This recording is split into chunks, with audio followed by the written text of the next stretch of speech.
Co-powered by Techno.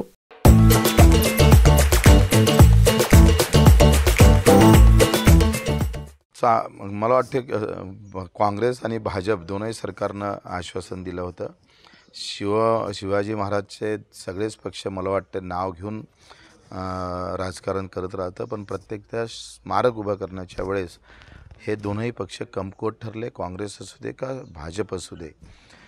शिवसेनेच्या बालेकिल्ल्यातच उद्धव साहेबांना 2.5 वर्षात ते स्मारक उभं करू शकले नाही. म्हणजे अख्खी शिवसेना शिवाजी महाराजाच्या ह्या 3 शब्दावर उभी राहिली, परंतु उद्धव साहेब 2.5 वर्षाच्या कारकिर्दीत शिवस्मारकामध्ये साधा एक काम सुद्धा करू शकलं नाही, याचं दुःख आहे. भाऊ, शेवटले 2 प्रश्न. जम्मू काश्मीर आणि हरियाणामध्ये जर पाहिलं तर आपण एक्झिट पोलनुसार काँग्रेसचं सरकार येत आहे.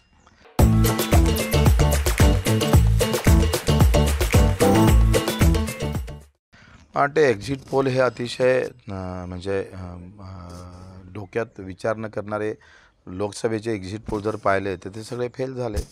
त्याच्यानं या एक्झिट पोलवर किती विश्वास ठेवा हा मोठा प्रश्न आहे. लाडकी बहीण योजनेवर 6 कोटी रुपये खर्च होणार आहे संभाजीनगरमध्ये. सरकारने मान्यता दिलेली आहे. एकीकडे अनेक योजनांचे पैसे मिळत नाही आहेत.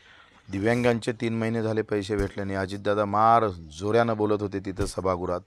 आम्ही त्यांना दादा म्हणून समजत होतो, पण ते दादा आता दादागिरी संपली त्यांची.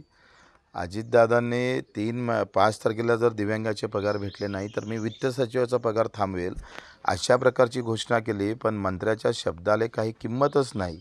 प्रशासनच सर्व काही आहे याच्यातून स्पष्ट होतं. 3 महिने जर दिव्यांगाचे पैसे तुम्ही देत नसाल तर याच्यासारखं महापाप कोणी करत नसेल. Co-powered by Techno.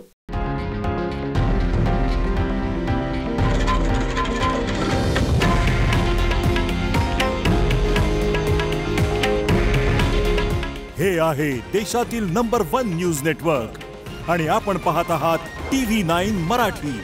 काळजी तुमची, हित महाराष्ट्राचं.